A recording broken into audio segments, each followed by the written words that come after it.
and welcome to the short stuff. It's delicious short stuff. I'm Josh. There's Chuck. Jerry's not here. Dave's not here. But a bunch of pie talk is here, so strap in, everybody. Actually, I should say unbuckle, everybody. That's right. Unbuckle the top button or that belt loop because this made me want to eat pie. I love pie. I think we talked a little bit about pie in our cake episode. Sure. About the merits of pie. And, of course, there's also the great legendary, I dare say, Paul F. Tompkins bit on cake versus pie. Oh, I'm not sure about that one. Yeah, it's from way back in the day. It's a good bit. But pie has been around for way before Paul F. Tompkins, thousands of years. But it's only in the last few hundred years that it's like what we kind of know as pie. But they had it 8,000 years ago in Egypt, if you count kind of a messy, semi-sweet, rustic smorgasbord of grains. Sure. Called galettes, right? Yeah. And you said 8,000 years ago. That's not that long after we started domesticating crops, which means that pies were one of the first things we started making when we created agriculture. Yeah. And, of course, they used honey as the sweetener back then, and they'd bake it over some hot coals. Yeah. And then the Greeks ganked that, didn't they? They did. About 5,000 years later, they loved taking stuff from the Egyptians, and they carried on with galettes. They did something that I think is a historic crime. They replaced sweet stuff like honey with meats. I like a good meat pie, but I feel like we had not gotten into sweet pies enough to be detouring from that yet. Yeah. One of the other thing the Greeks did, though, was they created pastry dough like we would think of pastry dough today, essentially. Yeah, it's a big leap forward there, dough-wise. The Romans, of course, come along next, and they didn't add a whole lot to the technique or tradition. What they did was they brought it to Europe, and that's where it really flourished, was when it was in the hands of the Europeans.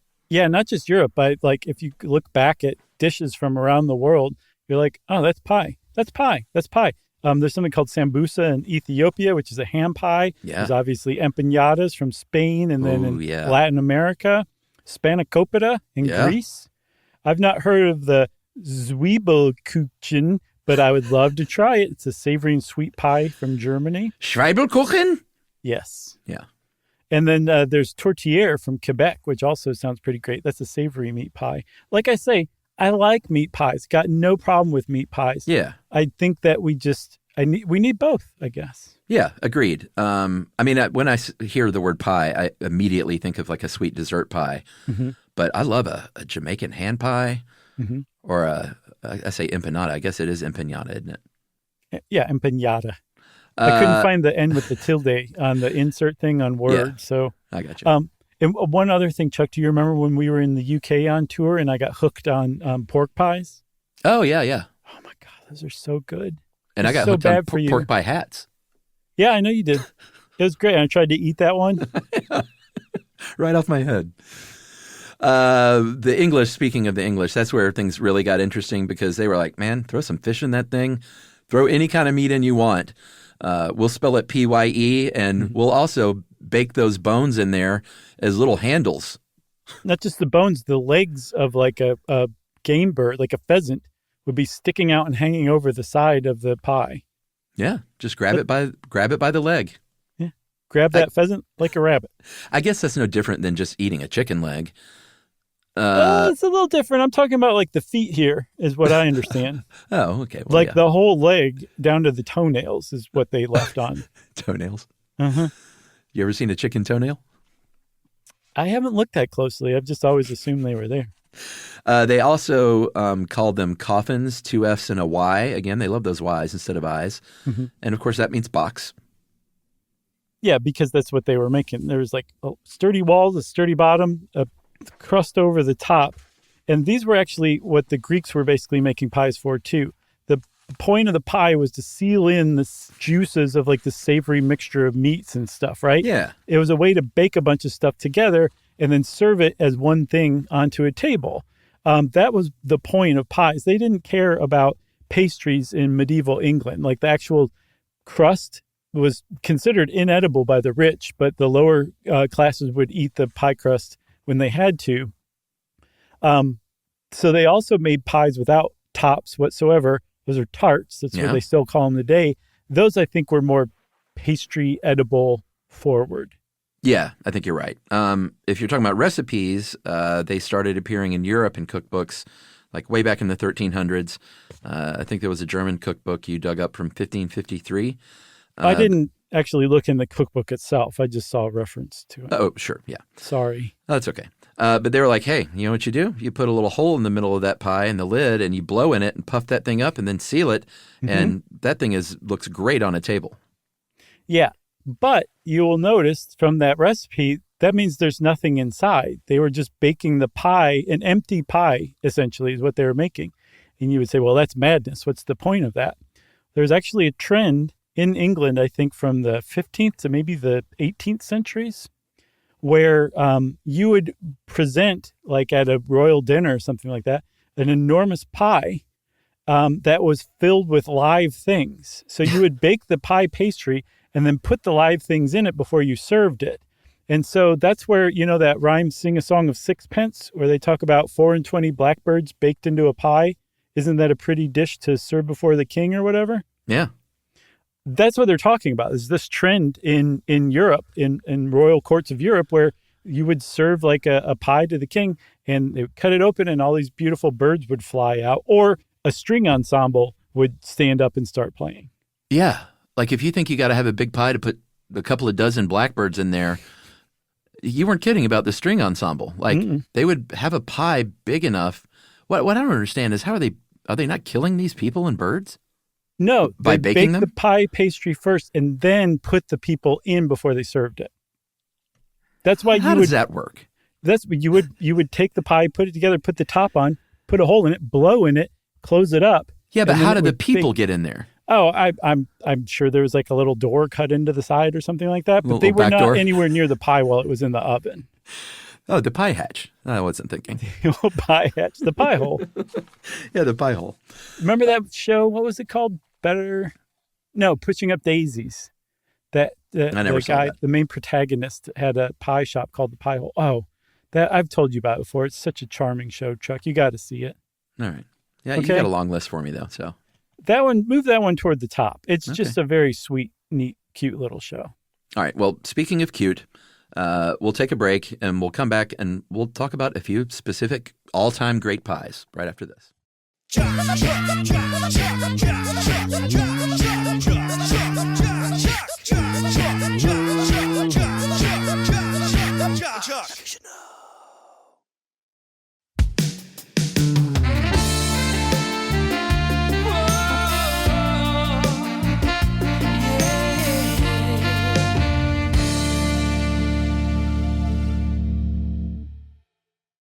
All right, we're back.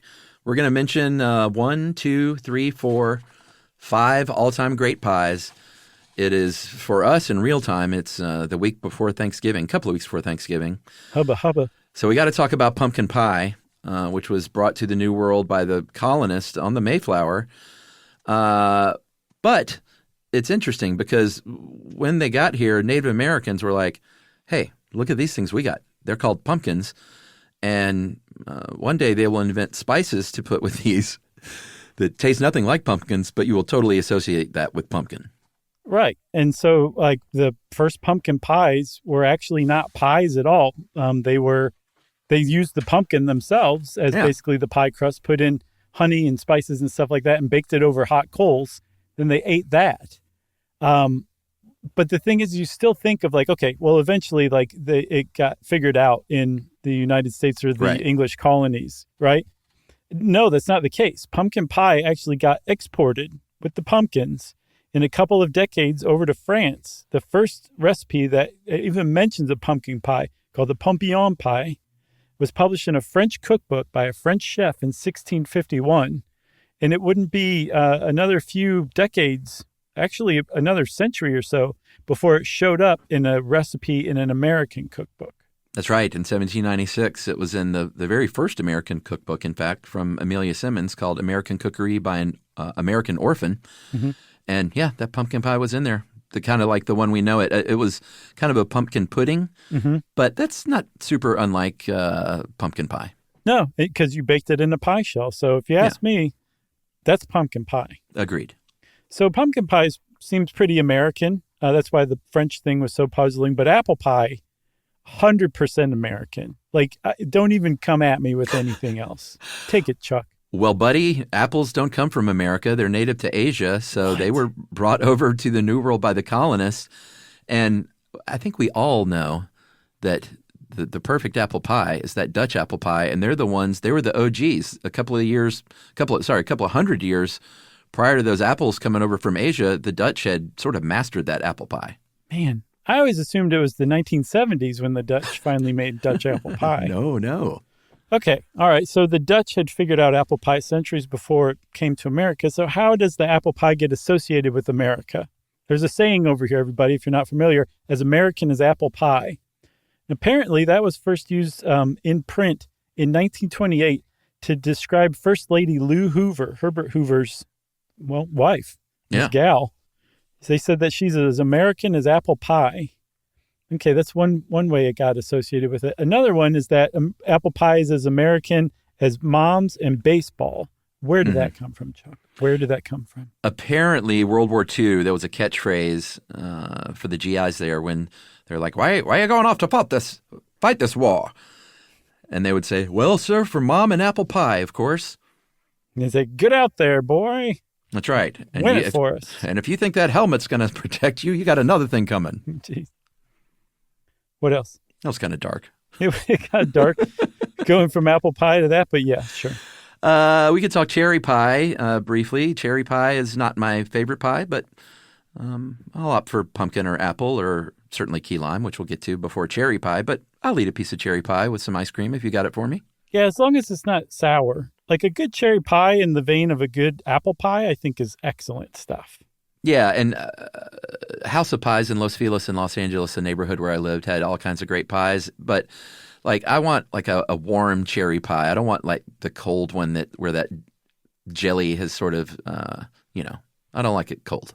No, that's what I'm saying. If you make it and serve it like you would a good piece of apple pie, it's good. Yeah. I'm with you 100%. Okay, but that one, apparently the first cherry pie was either created for Queen Elizabeth I in the 16th century or by her.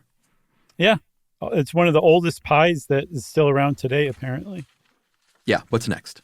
Boston cream pie is worth a mention. You might be like, that's not even a pie. That's basically a layer cake. You're right. But we wanted to explain where that came from. I don't think I've ever had Boston cream pie. I hadn't either. I was like, okay, we got to do Boston cream pie. And then I was like, oh, this is a little more interesting than I thought. Because it turns out Boston cream pie is a cake. It's not a pie in any sense whatsoever. The reason it's called Boston cream pie is because it's based on another recipe called Washington pie. And Washington pie was the same thing. It was a Boston cream pie cake baked in a pie crust. So a cake in a pie crust. And then eventually the Boston cream pie came along. They did away with the crust, but they kept the name pie, which is why Boston cream pie is called pie, even though it's a cake. That's right. And notably, it was invented for the grand opening of the Parker House Hotel in 1856, which has got to be where Parker House rolls come from, right? I don't know. I've never heard of them before, but let's say, yeah. You've never heard of Parker House rolls? I've heard of Cider House Rules. But